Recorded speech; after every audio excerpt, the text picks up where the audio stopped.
So they told me that the next person to come up was my friend Doug Green. And I said to myself, damn, what can I say about Doug Green? They handed me a phone. And here's what I can say about Doug Green. I know it well, but you should know that he's a legislative director and a member of the board of directors of Empire State Normal, as am I, an advisory member of the New York City Bar Association Special Committee on Drugs and the Law, the patient advocacy coordinator for Global Ibogaine Therapy Alliance, and a New York State credentialed alcoholism and substance abuse counselor trainee. He's also a graduate of the New School for Social Research, and that's his CV. But let me tell you something, this man is a tireless reformer. He is one of the giants that I spoke about earlier today, upon whose shoulders we stand. I am not kidding. I have an enormous respect for this man. And ladies and gentlemen, give it up for Fuck You, Rick! Doug Green! Thank you. Thank you very much. Thank you for coming out on kind of a cloudy, chilly day. Fortunately, it's not raining. So before I get started, I'm going to talk about a bill in Albany to legalize cannabis. Did you people know that there is a bill in Albany to legalize cannabis? How many of you out there know who your elected officials are? This is a key question. Do you know who represents you in the state legislature, in Congress? Because if you don't, and you don't want to find out, all this here means shit. It's true. A few hundred people in a park cheering and smoking pot means nothing. It's not going to get the laws changed. You know, back in the late 70s, the Talking Heads, who came out of downtown New York, did a song called Life During Wartime, which this is our war, our Vietnam, the drug war, you know, and they said it ain't no party, it ain't no disco, it ain't no fooling around. Changing the law is a hard work. It's not a party.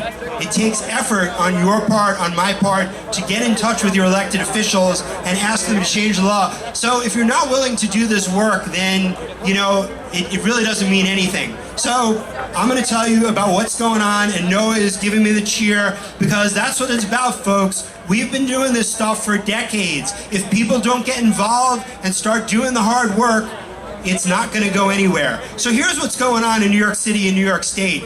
Some of you may know in November of 2014, newly elected Mayor Bill de Blasio issued an executive order telling police to, in most cases, stop arresting people who had marijuana in public view and instead to give them a ticket, a summons or desk appearance ticket.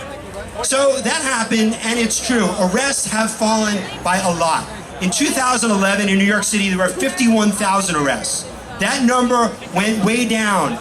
In 2014, that number was about 26,300.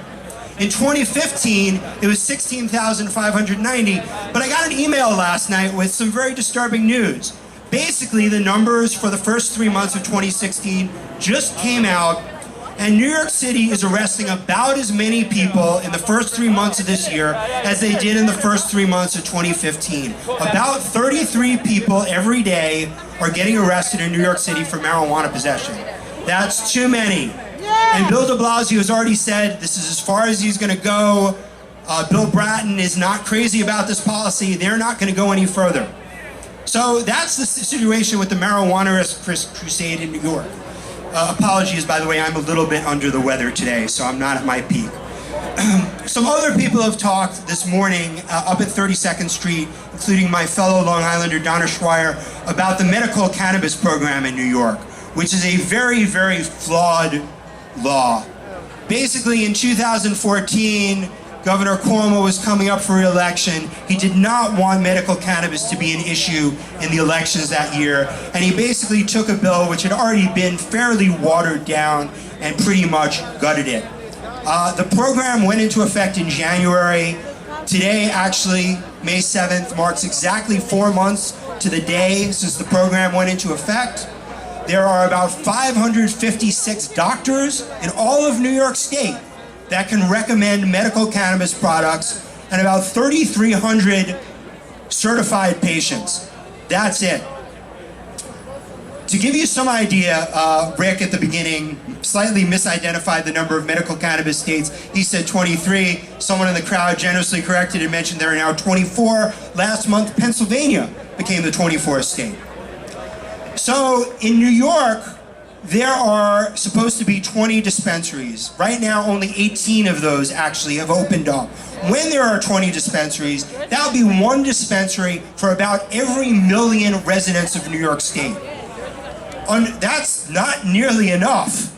That's not nearly enough to satisfy all the people who need medical cannabis in New York State. In Pennsylvania, once their law is fully effective, they will have 150 dispensaries. That's about one dispensary for every 85,000 people in Pennsylvania. That's about 11 and a half times as many dispensaries in Pennsylvania as we will have in New York. That is a crime. What we need to do is fully tax and regulate cannabis in New York State. There is a big... I'd like to suggest that law enforcement against prohibition is probably has the most strength of any organization out here in being able to convince people to legalize.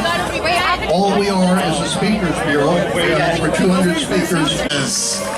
Now you are showing the proper respect and energy level. I don't know what that other garbage was about 10 minutes ago. I think there's more folks, that's what it is. There's more folks here, right? Make some noise. Yes. I go by the name of Hypnotic, for those that don't know. Sort of trying to entrance 1,000 people at once. I really, really want those people in the back that are milling about, meandering about, to come forward. Do that. Don't be shy. This is New York City. It's the overstimulus capital of the world. You don't go anywhere without bumping elbows with some fool. So come bump elbows with these fools up here. That's right, I like you people that are screaming. Make more noise. That's a fact. So, for those of you that are very intuitive, obviously we have a band that we're gonna let play for you right now. And this band is from Waterbury, Connecticut. Yeah, you can make noise for Connecticut. We like Connecticut. Why the hell not? It's a hop, skip, and a jump away. And they go by the name of the Kazoo Crew Family Band. So make a lot of noise for them right about now. A whole lot of noise.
All right, thank you, New York City. We are the Kazoo Crew Family Band, all the way from Connecticut.